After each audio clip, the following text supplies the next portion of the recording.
So yun na nga guys, no, nandito naman tayo ngayon sa Bulian Silang Cavite. At dito naman tayo ngayon sa Sentro Cafe. Yun, oh. Hindi nyo alam, mayroon pala rito guys, oh.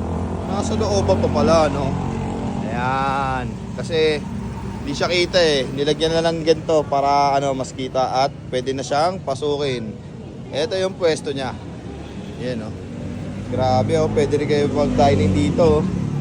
Ganda rin, simple lang, pero napaka-goods din. At eto guys. Yan. Eto nga pala yung kanilang pwesto sa loob. Yan guys, oh. Kita nyo naman. Okay rin. Tapos dito kayo o-order. Pero bibigyan naman kayo ng menu nyan pag sa labas kayo kumain o nag-food trip o magkape. Eto nga pala guys yung kanilang menu. Post nyo na lang at papalabasin ko na lang din. Yan, oh. Naghahanap kayo ng guwapings na nagsaserve sa inyo, no? Ayan, oh, si bossing ng puntahan nyo. Dito lang yan sa Sentro Cafe, oh. Grabe, diba guys? Guwapings na yung magsaserve pa sa inyo. Yan, oh. Eto nga pala yung mga serve niya sa atin, guys. Ayan. Oh, trip na naman. Let's go. So yun na nga guys, no? Nandito nga po pala tayo ngayon sa Sentro Cafe at dito nga lang din po pala yan sa Bulian Silang Cavite. Sentro Cafe, Bulian Cavite, magkatunog, di ba? Pero ayun nga, no? Eto nga pala yung mga nagsasarapan ng mga pagkain na sinab sa atin. Grabe guys, oh. At si Bossing, oh, guwapings, no? Siya nga rin po pala yung magsaserve sa atin at siya nga rin po pala magsasabi kung ano yung mga sinab niya sa atin na pagkain. Pero ayun nga, Bossing, no? Mga bestseller po ba to, Bossing? Yes sir, bestseller po lahat ng serve po sa inyo. At ano tong mga pagkain na sinab niyo po sa akin at drinks? Sir, ito sa drinks natin, non-coffee, blonde strawberry, then Oreo latte, then coffee base, biscuit, saka Spanish, tapos Java chip po. Tapos Bossing, sige po. Ito, beef and mushroom, tapos Centro Overload sir ang ano natin, all in, then tuna pesto, loaded fries. At eto, no?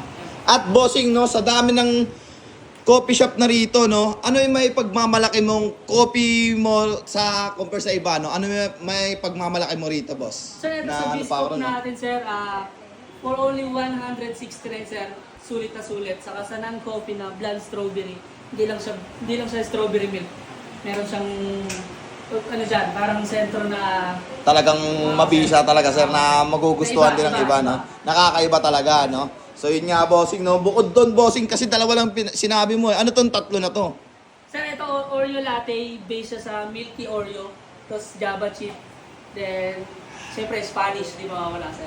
At ayun, Bossing, no? Tanong ko nga lang din po pala, no? Saan to matatagpuan, Bossing? Sir, located kami sa may Zone 1, dito sa may gilid lang ng Arco, tapat ng Tiny and Glads, yan, Reistrohan. At anong oras kayo nag-open, Bossing? Open kami sir ng 3 hanggang 2 a.m.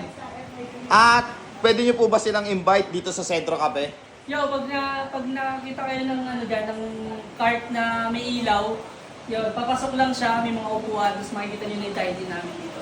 At balita ko, Bossing, dati may nakapwesto kayo ron sa ano eh, no? Lumipat lang talaga kayo Ako mismo. lumipat. Pero ito yung mismong sentro ko. Eto na mismo yon, no? So yun na nga guys, no? Kung naghahanap kayo ng coffee o kahit anong drinks dito, puntahan nyo na dahil isa ito sa mga marirecommend ko pagdating dito sa Bulian Silang Cavite. So ayun na nga guys, no? Food trip na nga rin po pala tayo. Food trip na naman ang mga patito! Food trip na naman kami. Yan guys, oh.